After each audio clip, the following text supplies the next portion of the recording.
Les vraies voix qui font bosser la France. Les vraies voix qui sont bossées la France. Dans quelques instants, on va parler emploi dans les mairies avec trois maires extrêmement sympathiques. Laurent Perrondet, maire de Lacanau, Laurent Ourquet, maire de Revel et Guy Cluat, maire de Saint-Laurent-du-Lot. Mais on se retrouve tout de suite pour notre chronique emploi hebdomadaire. La NFA, l'accélérateur de changement des services de l'automobile présente. Les vraies voix qui font bosser la France. Et nous sommes en compagnie de Guillaume Faury, délégué général de l'ANFA. Bonsoir. Bonsoir. On va parler des femmes dans l'automobile. Alors, quels freins identifiez-vous aujourd'hui à l'entrée des femmes dans les métiers techniques de l'automobile ? Alors il y en a plusieurs. Je dirais que c'est souvent quand même quelques stéréotypes et quelques freins qu'on peut observer d'un milieu quand même traditionnellement un petit peu macho. Je pense que ça effraie et une sous-représentation aujourd'hui qui n'encourage guère les filles à y aller. Est-ce que les jeunes filles s'auto-censurent dans ce domaine et quel levier peut les empêcher de les faire s'arrêter de s'auto-censurer ? Alors les leviers, on les travaille. C'est notre rôle, la NFA, en promouvant les métiers et surtout en montrant que les métiers s'adressent à tout le monde. Ils sont pas genrés. Et surtout, en fait, on veut travailler aussi à avoir ce qu'on appelle des rôles modèles, c'est-à-dire en fait plus de figures féminines qui incarnent ces métiers-là. Et on fait tout un travail justement d'identification au sein de la NFA pour porter cette bonne parole et illustrer avec ces figures féminines, notamment dans les réseaux sociaux où il y a quand même beaucoup de profils qui se prêtent à ces illustrations. Les entreprises réclament plus de talent, c'est logique. Quels arguments concrets peuvent attirer des femmes vers ces métiers qui sont souvent en tension ? Alors, les arguments concrets, c'est un cadre de travail qui a aussi évolué. On est loin de certaines images aussi où on a des infrastructures qui se prêtent pas trop. On va parler des vestiaires, pour être très concret. Il faut deux types de vestiaires, enfin deux vestiaires séparés. Exactement, c'est ça. Et donc, les entreprises aujourd'hui travaillent à fournir un cadre de travail qui permette aussi, tout simplement de changer. Ça passe par là. Des métiers techniques, c'est aussi bête que ça. Mais tant qu'on n'a pas franchi ce cap-là, c'est compliqué d'accueillir, en tout cas de créer un cadre favorisant. Donc aujourd'hui, les entreprises s'en sont saisies et on en accueille de plus en plus. Et on observe vraiment parmi les jeunes profils vraiment une montée en puissance en fait des candidatures féminines dans les centres de formation. On organise de manière régulière ce qu'on appelle des Girls Day, des journées des filles. Pour les filles, oui. Exactement. Et je discutais avec le Garac il n'y a pas si longtemps. Aujourd'hui, c'est 89 filles dans leur établissement, 100 l'année prochaine en prévision. Donc d'année en année, ça avance. Comment la NFA adapte son offre de formation pour rendre ses parcours plus accessibles et lisibles ? Alors je dirais que plus que d'adapter les formations, c'est surtout finalement aux entreprises et aux organismes de formation de convaincre justement les jeunes filles de rejoindre la branche des services automobiles. Donc là, on est là, on a un accompagnement toujours pour quelque part casser un peu ces stéréotypes de genre qu'on peut avoir. Je passerai quelques exemples croustillants, mais c'est vrai que on a besoin de montrer que qu'on peut pas dans une branche comme la nôtre s'adresser finalement avec une clientèle qui est de 50% composée de femmes, oui, et finalement pas avoir en face l'équivalent. Et ne serait-ce que d'un point de vue business, c'est dommage aussi. L'exemple, ça compte. Est-ce que vous avez des ambassadrices métiers pour stimuler ces vocations ? Alors, on y travaille, notamment avec... On a eu déjà une Française grande pilote de rallye il y a 40 ans, Michel Mouton, et il y en a une autre depuis d'ailleurs. Alors, on y travaille, puisqu'en fait, on a un partenariat avec l'association Wave Auto, qui est une association qui milite et qui accompagne justement la prise de fonction de femmes dans les réseaux. Et justement, il y a tout un travail de régionalisation qu'on travaille. Vous allez aborder le sujet de l'emploi avec les maires. Et c'est vrai qu'on essaie d'avoir une approche la plus territoriale possible. Et avec cette association, on commence à avoir des antennes qui s'ouvrent aussi en région et que nos responsables territoriaux accompagnent. Et on va vraiment travailler cet aspect-là aussi. Les rémunérations et les perspectives de carrière suffisent-elles aujourd'hui à convaincre les jeunes filles ? Alors ça suffit pas. Je l'ai dit tout à l'heure, il faut que le cadre de travail soit adapté. Par contre, il y a des très belles histoires sur lesquelles on doit capitaliser. Je citerai quelques réussites et quelques entreprises qui ont su aller un peu de l'avant. J'en parle plus facilement parce que j'en faisais partie de Stellantis & You, donc c'est les activités retail de Stellantis. où vous aviez en fait une dirigeante femme de l'ensemble des 11 000 salariés en Europe, avec un CODIR à 50% paritaire, voilà exactement, et la succession qui a été prise aussi par une autre DG. Donc ça bouge, mais c'est vrai que si ça change pas au niveau de la tête de ces entreprises-là, c'est compliqué après d'infuser, que ça ruisselle. Oui. Guillaume Faury, avez-vous des exemples d'entreprises ou de garages pour montrer un bel exemple de féminisation ? Alors, il y avait cet exemple-là que je citais, mais un autre, en fait, je pense à une entreprise qui est en région parisienne et pas que, je pense à Karl Overs, qui tout le monde connaît un petit peu dans le milieu automobile, Edouard Schumacher. Il y a eu vraiment ils ont une activité très très poussée sur la féminisation, avec des ambassadrices, avec des personnes qui sont vraiment référentes, et pour nous c'est un bel exemple à suivre. Ils ont vraiment su se saisir de ce sujet-là et d'en montrer que c'était une force. Surtout. Dernière question, faut-il instaurer des objectifs chiffrés ? Alors, dans une certaine mesure, je suis pas, à titre personnel, pas fan des quotas, mais par contre, avancer sans objectif, c'est pas possible. Aujourd'hui, dans les services auto, c'est à peu près 20% de personnel féminin. Et cela depuis déjà 4-5 ans, ça avance péniblement. Et si on se fixe pas un objectif, ça sera compliqué à y arriver. Donc oui. Merci beaucoup Guillaume Faury, délégué général de la NFA. Maintenant, on va parler de l'emploi dans quelques instants dans les mairies, où il faut entretenir également des véhicules, et pourquoi pas par des jeunes filles. On aura avec nous Laurent Perrondet, maire de Lacanau, Laurent Ourquet, maire de Revel, et Guy Cluat, maire de Saint-Laurent. Restez bien avec nous dans Les Vraies Voix.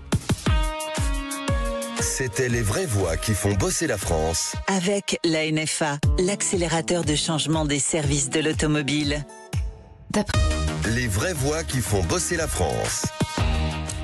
Et on va parler, Sud Radio et la radio officielle du Salon des maires, et 2 émissions, ils seront en direct demain et en public, bien sûr, sur le stand des buralistes. L'interview politique, dont l'invité sera David Lisnard, président de l'Association des maires de France et maires de Cannes, et La Vérité en face avec Jean-François Aquili, et Les Vraies Voix de 18h à 20h. Et pour lancer cet événement, donc, on va parler emploi dans les communes avec 3 maires. Avec Laurent Perrondet, maire de Lacanau dans la Gironde, 5400 habitants environ. Bonsoir, monsieur le maire. 6000. Ah, ça a Bonsoir Philippe. Faut être précis avec les chiffres, surtout en ce moment. 6000 6082. Ah, ça va pas augmenter alors. Et l'été, beaucoup plus. Hein. On peut pointer à 100 000. Ah oui, ça fait un gros changement. Bonsoir à tous. On part en région Occitanie avec Laurent Ourquet, maire de Revel. Bonsoir. Bonsoir Philippe, pour nous c'est 9980. Ah bah oui, moi j'avais 9700 environ, vous voyez, alors, par rapport, ça a bougé. Hein, là. Voilà. Et on part entre les deux dans le Lot-et-Garonne avec Guy Cluat, maire de Saint-Laurent. Bonsoir. Oui. Bonsoir Sud Radio. Écoutez, alors nous ça va être plus simple, c'est 500 habitants, voilà, donc on n'est pas dans la même catégorie, mais enfin on a les mêmes responsabilités. Eh ben c'est pour ça, et ça va très bien se passer entre vous. Alors, je vous posais une question à tous les 3, pour une réponse, mais très rapide, vous allez comprendre. Combien d'employés municipaux dans vos communes ? Laurent Perrondet. 200. 200. Laurent Ourquet. 160. Guy Cluat. 6. Ah oui, vous voyez, là, il y a vraiment un gros écart. Alors, 52,7% des collectivités rapportent des difficultés de recrutement et de fidélisation des agents. C'était en 2024. Quelles sont les difficultés de recrutement ? Manque de candidats ou candidats n'ayant pas les compétences requises, Laurent Perrondet ? Alors chez nous, c'est peut-être un peu différent. La difficulté de recrutement, elle est surtout liée à un problème de logement. Puisqu'on a un territoire où ça coûte cher, donc les loyers sont chers. Mais en recrutement, parce que vous êtes une station balnéaire connue et reconnue. Oui, puis on a un foncier qui a presque doublé en valeur les 10 dernières années. Mais c'est surtout que tout le monde veut venir travailler chez nous. Quand ils commencent à faire le tour du parc immobilier, ça les refroidit quand même. Donc on a une politique volontaire aujourd'hui pour avoir, en même temps que les recrutements, la possibilité de logement. Autrement, difficile de recruter. D'accord. Et pour vous, Laurent Ourquet à Revel ? Quelques difficultés, plus liées à la localisation aux confins de 3 départements, avec des problèmes de mobilité importants, mais pas problématiques pour arriver à trouver des agents. Et pour vous, avec vos 6 employés, Guy Cluat, vous cherchez à recruter. Alors vous passerez pas à 30 évidemment, mais vous cherchez à recruter. Vous avez des difficultés de recrutement ? Alors nous, on cherche à recruter bien sûr, comme tout le monde, puisque les agents communaux, quels qu'ils soient techniques ou administratifs, peuvent avoir droit à leur retraite, donc il est normal que l'on puisse les remplacer. Donc ça ne pose aucun problème en termes de recrutement, puisque le métier de secrétaire de mairie ou d'agent technique est quelque chose un métier très attractif, donc je crois qu'il est important aussi de le mettre en avant. Alors nous, on bloque plutôt par rapport à la formation, par rapport à ces agents, parce que par rapport à mes collègues qui ont des structures certainement techniques très organisées, nous, notre agent technique, lui, il faut qu'il soit polyvalent, il faut qu'il sache tout faire. Voilà. Donc c'est la difficulté que nous rencontrons un petit peu. C'est-à-dire, on a des gens qui peuvent être qualifiés, mais qui ne sont pas spécialisés dans tous les domaines, et ça, c'est un peu ce que nous devons faire au quotidien pour leur trouver des formations. Voilà. Donc on n'a pas de problème. Alors, Guy Cluat, dans une toute petite commune comme la vôtre, comment se passent les recrutements? Par concours ou par d'autres moyens? Parce que c'est très obscur, opaque pour les auditeurs, la fonction publique territoriale. On va parler après des différents statuts.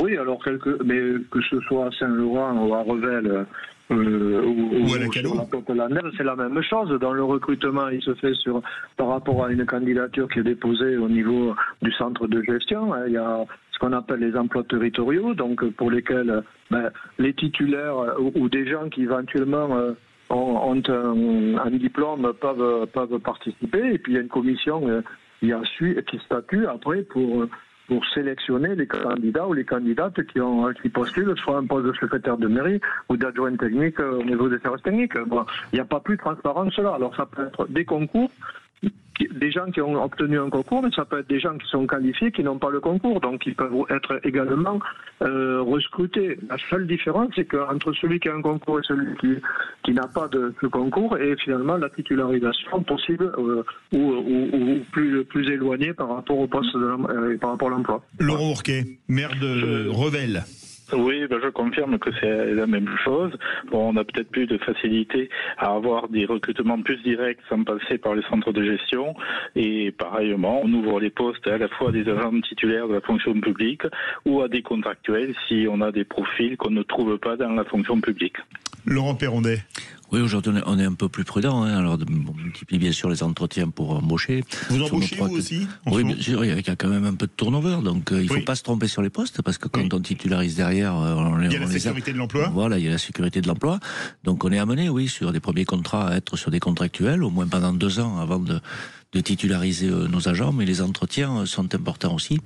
Mais aujourd'hui, c'est vrai que je rejoins mes collègues sur le fait que quelqu'un sans diplôme peut être parfois sur des catégories C, par exemple sur des espaces verts ou sur l'entretien de la ville, peut être beaucoup plus efficace que quelqu'un qui a un diplôme. C'est pour ça que les entretiens et ces périodes d'essai sur 2 ans de contractuels, elles sont importantes pour nous, parce que il est fini le temps où on embauchait les copains, où la collectivité pouvait servir aussi de réservoir. On a aussi une obligation de résultat, et dans le cadre de cette politique RH, on a tous besoin de progresser, c'est ce qui a été fait ces dernières années en France. Alors justement, qu'est-ce qui fait qu'on est fonctionnaire territorial ou contractuel, Laurent Ourquet? C'est le fait qu'on ait eu un concours ou pas? Est-ce qu'il y a des passerelles avec la fonction publique nationale, d'État, ou la fonction publique hospitalière pour les postes de santé par exemple? Et est-ce qu'il y a des passerelles? Comment fait-il qu'on ait un contrat ou un autre?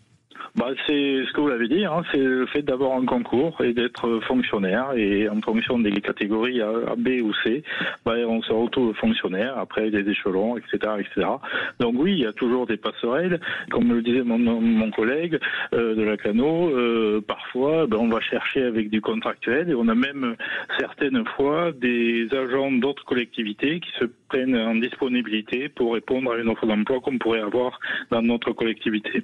D'accord. Guy Cluat, dans une toute petite commune, on a plutôt des contractuels ou plutôt des gens qui passent des concours? Alors on a les deux, mais c'est très aléatoire. Vous savez, après l'engagement d'un employé, quel qu'il soit, c'est d'abord sa motivation à vouloir aller dans une collectivité pour œuvrer dans l'intérêt public. Donc, on a les deux. Mais bon, moi j'incite énormément les employés à passer les concours pour gravir les échelons et pouvoir avoir finalement un statut et un salaire correct. Voilà, c'est tout. Donc tout effort mérite récompense, et moi je les incite à passer des concours pour obtenir des promotions au niveau de leur poste et de leur emploi. Voilà, c'est la base de tout. Laurent Perrondet. Oui, sur le volet RH, c'est ce que j'avais fait. Je pense, voilà. Ce que j'avais fait en premier en arrivant avec mes équipes, avec mes collègues, c'est justement faire travailler les chefs de service et les responsables sur l'évaluation des agents. D'accord. Parce qu'ils étaient tous formidables. Le premier où je suis arrivé, il y avait 200, il était exceptionnel, il sautait du toit. On peut dire que votre prédécesseur savait recruter. Voilà. Donc ils étaient tous merveilleux, sauf que moi je suis du village et je les connaissais tous. Donc, et le merveilleux était peut-être pas si merveilleux que ça. Pas toujours, mais c'était parfois compréhensible. Il faut laisser personne au bord du chemin. Donc ces processus d'évaluation nous a amené justement à faire derrière évoluer nos agents et peut-être une remise en question qui leur a permis d'évoluer dans la profession. Il y en a quelques-uns qui ont changé de service, mais cette évaluation nous a permis justement de leur proposer de se former, d'évoluer. C'est pas 40 ans à faire la même chose, donc ça c'est plutôt important dans une collectivité où on a 200 agents. Donc ça c'est vrai qu'il faut les suivre et ces évaluations nous ont permis justement de faire un diagnostic. Mais alors comment ça se passe? Parce que les maires sont rémunérés en fonction de la taille de la commune. Pour les employés municipaux, il y a une grille de salaire selon la taille de la mairie pour le poste, je sais pas, chef des services techniques ou directeur ou directrice de cabinet du maire. Comment ça se passe pour les salaires?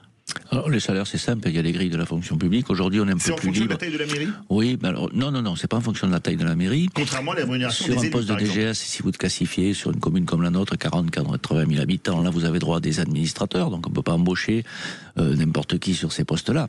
Sauf que sur les grilles de salaire, aujourd'hui, on a un peu plus la main parce qu'il y a un nouveau dispositif qui peut nous permettre de récompenser un agent à travers son CIA. Le CIA, c'est quoi? C'est une prime annuelle. Voilà. Donc c'est quelque chose qu'on peut attribuer. Il faut le faire sérieusement parce que ça peut vite partir. Voilà, il faut que ça soit juste. Des jalousies, etc. Voilà, il faut que ça soit juste, il faut que ça soit expliqué. Mais ça nous permet aujourd'hui, peut-être de remotiver certains qui n'arrivaient pas à sortir du fossé, de leur dire bon, tu as un CIA, t'es pas sûr de conserver. D'accord. Voilà, mais c'est sûr, on peut aussi avoir ce type d'argument parfois, mais c'est aussi récompenser celui qui nous a rendu service à la collectivité et lui permettre de continuer à avancer puis d'avoir d'autres objectifs dans la vie. Laurent Ourquet veut réagir, je crois. Non, c'est juste pour confirmer, effectivement, la partie de CIA, c'est-à-dire la partie variable, est un élément important. Et nous, on a mis en place un comité où on fait intervenir chaque chef de service qui vient justifier de ses recommandations de primes annuelles pour ses agents. Et on essaye d'harmoniser tout ça pour pas qu'il y ait des services où tout le monde a le maximum et des services où personne n'a sa prime. Donc c'est un petit peu comme dans une entreprise, de la même façon. Guy Clua, il y a de la CIA, même dans une toute petite commune? Oui, bien sûr, il n'y a pas de problème. Il y a un régime indemnitaire qui est évalué, comme le disaient mes collègues. Donc, alors, on n'a pas des chefs de service, mais bon, ce sont les élus, les adjoints ou les conseillers qui sont dédiés à la responsabilité aux services techniques ou aux écoles qui vont faire l'évaluation des agents et donner la récompense sur les grilles bien définies que nous avons dans la fonction territoriale. Il n'y a pas de problème. Alors, vous êtes tous les trois dans des zones touristiques. Évidemment, Lacanau, c'est une grande station balnéaire. Il y a un grand lac à Revel qui s'appelle le lac de Revel-Saint-Ferréol, si je ne m'abuse. Du côté de Saint-Laurent, le Lot-et-Garonne, département magnifique également. Est-ce qu'il y a des emplois saisonniers comme employés municipaux? Par exemple, je ne sais pas, à la mer ou au lac pour être maître nageur sauveteur, par exemple. Alors ça, c'est en plus... Pardon, allez-y, je vous laisse commencer. Allez-y, Laurent Ourquet. La Nouvelle-Aquitaine laisse la place à l'Occitanie. Comme d'habitude. Avant qu'ils nous chambrent sur le rugby, n'en parlez pas surtout. Non. Ouais, je serai discret parce que les résultats de notre club local sont un peu difficiles en ce moment. Non, mais oui, on a beaucoup d'emplois saisonniers qui, ne serait-ce que pour les espaces verts, les remplacements des agents lorsqu'ils partent en vacances juillet ou août, mais on a des services aussi basiques que la piscine municipale, qui est une piscine d'été, plus les aménagements pour recevoir les touristes. Oui, donc on a à peu près une quarantaine de saisonniers, mais je ne suis pas au niveau de Lacanau en termes de fréquentation. Et à Lacanau, est-ce que quand on a ce type de contrat, on peut postuler au chômage quand on a été, par exemple, maître nageur pendant début juin, par exemple, à fin septembre sur les plages de Lacanau? Alors, on surveille maintenant d'avril à novembre. Ah oui, Vous vous rendez compte? Oui, c'est là. Mais il doit y avoir moins de monde quand même. Il y a moins de monde, mais il y a beaucoup de pratiques, en particulier sur la glisse, etc., oui. voilà. Donc il y a beaucoup de monde, mais c'est quand même uniquement sur la commune, c'est 55 sauveteurs. Ah oui, Ben oui, il y a 6 postes de secours surveillés, donc 2 sur le lac et 4 sur la façade océanique. Et ensuite, vous avez toutes les assistantes de police municipale, les ASVP, donc il y a à peu près une vingtaine de policiers municipaux en plus. Et après, il y a tout ce qui est propreté de la ville, donc ils sont aussi une vingtaine de plus. Donc on est sur des contrats entre 6 mois et 2 mois. D'accord. Et ils peuvent avoir le chômage, par exemple, après? Bah bien sûr, s'ils ont des droits qui se sont construits avec un contrat de 6 mois. C'est des postes contractuels, mais c'est pas que les fonctionnaires, par exemple, ne cotisent pas au chômage, par exemple. Mais là, les contractuels, oui. Non, et puis nos cotisations, on pourra en parler aussi, ont été très fortement augmentées l'année dernière. L'État se sert dans chez nous. Même cette année, même l'année prochaine. C'est ça. En 3 fois, nous, c'est 370 000 euros. Et Guy Clual, l'État se sert même sur les petites communes. Bien sûr, oui. Oui, on est tous à la même... Au même stade, ne vous inquiétez pas, qu'il n'y a pas de petits et de gros, tout le monde passe à la moulinette. Ce que je veux dire, c'est que par rapport à une zone touristique de mes collègues, dont nous, on n'a pas ni l'océan ni un grand lac, mais on a un fleuve qui s'appelle le Garonne, qui nous crée des fois des misères quand il y a des inondations, mais c'est aussi... Notre village est situé en bordure de Garonne, donc il a une attractivité particulière par le fait c'est un village de cordier et qui nous a permis de faire des manifestations importantes l'été. Et donc, nous avons des marchés fermiers, des marchés gourmands, où sur notre village, nous recevons tous les samedis, par exemple, 1000 personnes. Donc, ça veut dire que ça engendre effectivement un entretien particulier au niveau environnemental. Ça nous oblige également à renforcer notre personnel qui est un petit nombre, qui a aussi un droit à des congés. Donc nous avons opté pour du recrutement de jeunes étudiants ou de jeunes collégiens, de manière à ce qu'ils puissent aussi s'approprier ce qu'est une commune, ce qu'est le travail d'un employé municipal. Et donc c'est une expérience qui a été très très riche cette année. Nous avons embauché 3 jeunes et qui ont fait de la découverte et qui nous ont bien rendu service. Voilà. Et donc ça, c'est important à souligner. Et pour ceux qui nous écoutent, pour postuler à la mairie de Lacanau, à la mairie de Revel ou à la mairie de Saint-Laurent, il suffit d'envoyer un mail, un CV. Pour être sauveteur, il faut un diplôme. Oui, ça, évidemment. Oui, mais pour l'ensemble des postes, oui, bien sûr. Il faut bien avoir le diplôme. Vous confirmez, on vous envoie un mail sur le site de la mairie? Laurent, il n'y a pas de ligne. Et après, la commission se réunit pour statuer par rapport... On a beaucoup d'étudiants. Beaucoup d'étudiants. Eh bien, écoutez, vous pouvez postuler à Lacanau, à Revel ou à Saint-Laurent. Il y a des emplois. Merci beaucoup à vous. Et maintenant, on retrouve jusqu'à 21h Magali Berda. Bonsoir Magali, pour On ne vit pas dans la même France. Bonsoir. Ça va? Ça va et vous? Ça va très bien. Ça va être encore enflammé ce soir, les débats. Alors ce soir, attention, alors ce soir, on a Alexandre Siffer, qui est un médecin influenceur, qui va débattre en face de François Piquemal, qui est un député LFI de Haute-Garonne. Le Sud-Ouest est très présent ce soir. Exactement. Et le thème, c'est l'école va-t-elle droit dans le mur? Ah bah vaste programme. Ouais. Ah voilà. Écoutez, ça c'est dans On ne vit pas dans la même France. On ne vit pas dans la même France. Et pour réagir, c'est le 0826 300 300. Exactement. Vous êtes incroyable. On le connaît par cœur. Vous êtes incroyable. Je l'ai répété tellement de fois que je pense que si le jour où je l'oublie, là il y a un médecin, je le consulte tout de suite. Merci beaucoup à vous. Merci. Tout de suite Magali Berda. Sud Radio. Parlons vrai. Parlons vrai. Sud Radio. Parlons vrai.